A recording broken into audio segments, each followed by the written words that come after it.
Okay, I think we are rolling. We're gonna take it kind of easy on this Saturday morning. Got my coffee. I woke up late today, slept until 9 a.m. Fix this camera a little bit.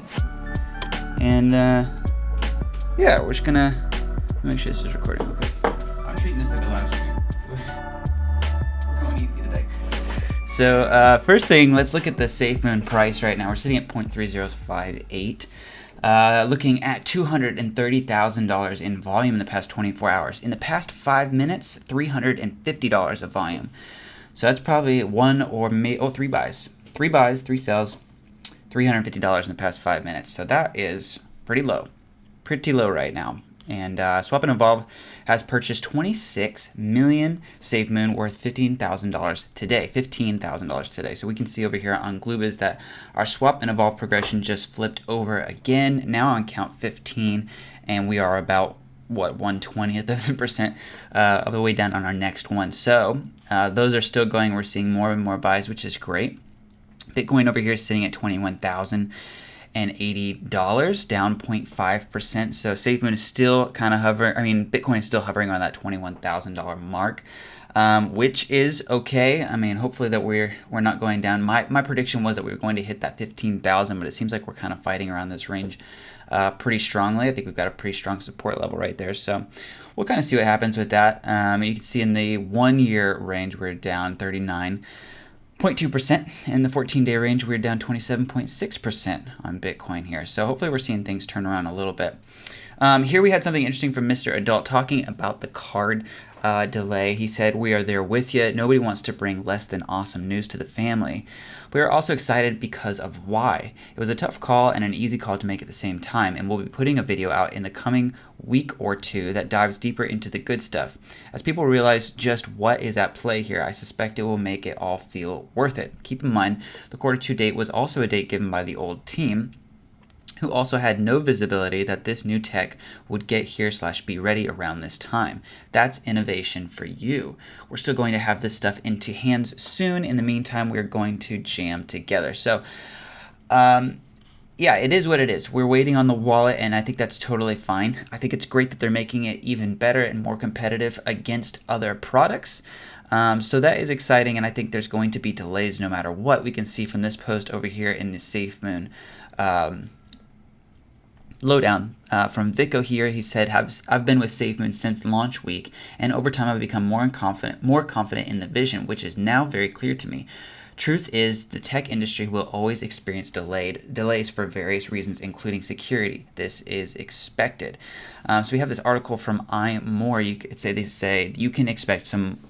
Man, I cannot talk today. It says you can expect some product delays for a while across the tech industry. Although Apple has been launching products amidst the world pandemic, all tech companies are going to see some delays that could extend well into the future. So we've obviously seen that with microchips and other things, that tech companies are not producing products like they used to before the pandemic. And so I think, Safemoon's not immune to that kind of stuff. Not that we're creating or using microchips, but there's a lot of things that come into play with the war going on and the market being how it is and that sort of thing that cause delays in the tech world.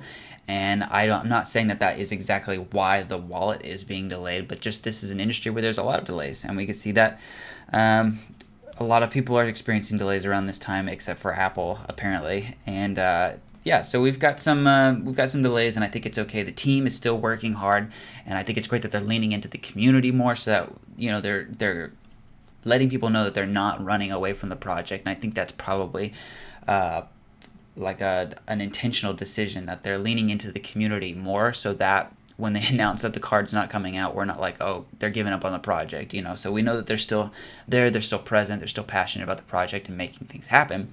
But they're just experiencing some delays, and I think that's okay. Now, somebody did say something to me on the last YouTube video. They posted a comment. They were saying, since the card is delayed, how much longer is the blockchain and the exchange going to be delayed? And my thought on this is that it's not necessarily like one thing after the other. I don't think it's like a pipeline. I think they've got different teams working on different things, and they're waiting on different things for different projects, right? So it's not necessarily one after the next. So since the card's held up, it doesn't mean that the exchange can't come out unless for some reason they want to launch the card before the exchange.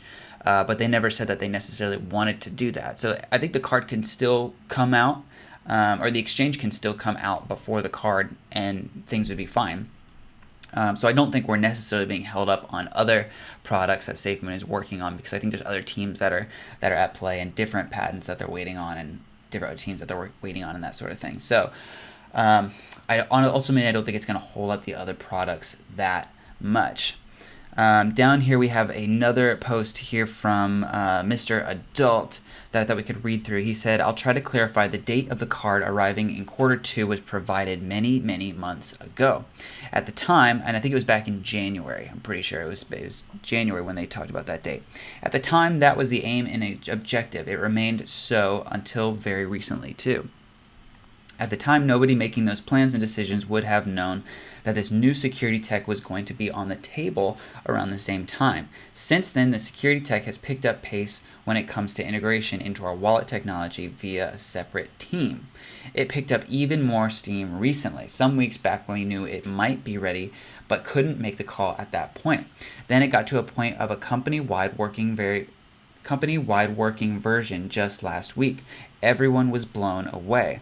Some days were then spent discussing the pros and cons of making the decision to prioritize it first, what that means for the pipeline, education content, impact for other products, including lots of thoughts around what that will mean for the community reaction standpoint. We certainly don't set out to upset, but we concluded that we should prioritize it. We then had the log written up and shared, and then you knew there is no shade or blame." So, I mean, it's just something that they didn't know that they wanted to integrate this technology earlier, and now they are integrating it. There actually was something else that I wanted to look at too. I was looking at this morning, and hold on, if I can click on Captain's Log here, 5 minutes. One day, here we go. So if we come down here, this is the article that we read yesterday from John. And it was pretty interesting to look at this whole flowchart. We didn't really look at it in depth yesterday, but I thought we could read through it today.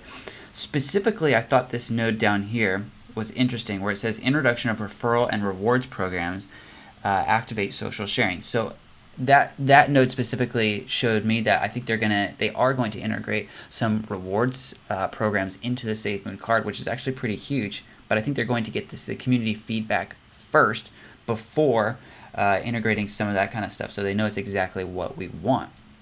So we're going to follow this flowchart and kind of see how Safemoon is thinking about launching the card, and how they're thinking about launching products in general, because I think they're using this sort of process for all of their products. So first, in the pre-activation phase, we have awareness of card.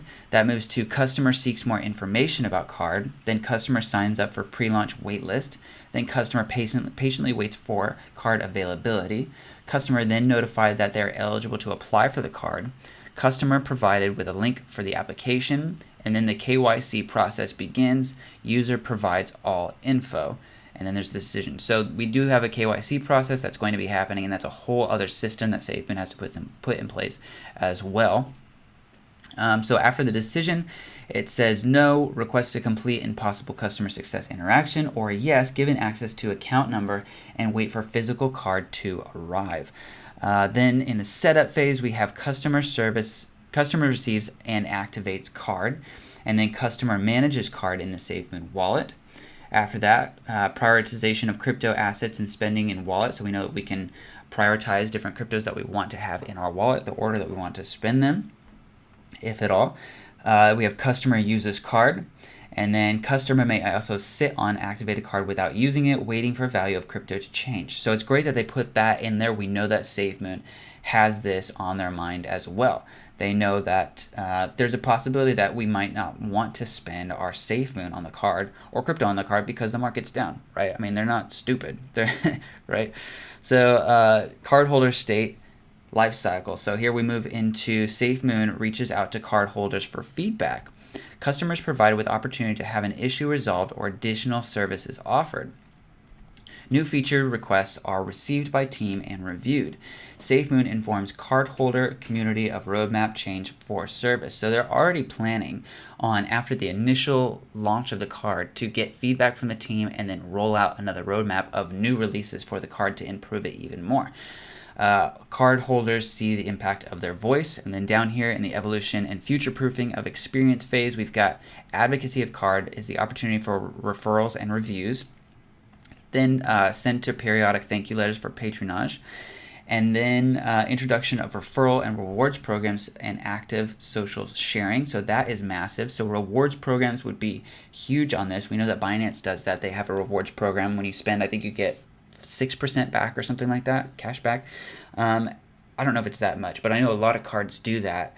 And it'll be great if Safemoon does, because that'll incentivize the use of the card. And we want people to use the card. We want people to use the products so that it burns more Safemoon, right? And then we've got ask card holders for review of service, and then find users for real-time focus groups on card features, functionality, and the card ecosystem. So it's cool to see this whole flowchart and the way that they're thinking about putting products together and putting products out. And it's great that they really are thinking about the user and how it affects us, and bringing our opinions to the table, and like using our feedback to make things better. And they're already planning on how to use our feedback to make it better, which is really encouraging. So I think it's the fact that they're putting these kinds of systems in place is why they're seeing some delays and that sort of thing, is that they're trying to get things done the right way, right? They're trying to develop these systems that are going to last longer. And doing that takes time. And I think you can't just slap things together and put it out because people want you to. And I love that, even if people are begging for products right now, Safemoon is still just going slow and steady, getting things done the way that they should, so that they can have a stronger foundation to build on in the future, right? So I think the card is actually going to be pretty substantial. It'll be a good thing, and I'm excited for when it comes out. Lastly, I have a poll over here. It said, how much Safemoon are you holding? We've got 47.8% said they're holding from 1 million to 10 million Safemoon, and then 35% are holding over 10 million Safemoon. Now, I bet that 10 million number was a lot lower a couple of weeks ago. I think with these new dips, we've had a lot of people pass that number and continue to grow their bags. We had a couple people that are holding way, way, way more than that, and a couple people that were depressed that they weren't holding very much. And I just wanted to say that it doesn't really matter how much you're holding. The fact that you're in crypto right now, I think, is a huge deal. And the fact that you know about this and that you're investing in companies that are at this level, I think is pretty huge. And I think Safemoon has a lot of potential no matter what you invest in it. The reflections and stuff are going to speak for themselves in the future. Once this company really takes off and puts some products out, it is going to be massive. So that is going to be it for the video today. If you guys are interested in joining my membership program, down below you get some free emojis and some custom content. If you guys want to hop in and use that, I would greatly appreciate the support of the channel. Otherwise, thank you guys so much for subscribing and liking down below. It really means a lot, and I will see you guys in the next one. Well, not necessarily. She could be stuck just inside the tube.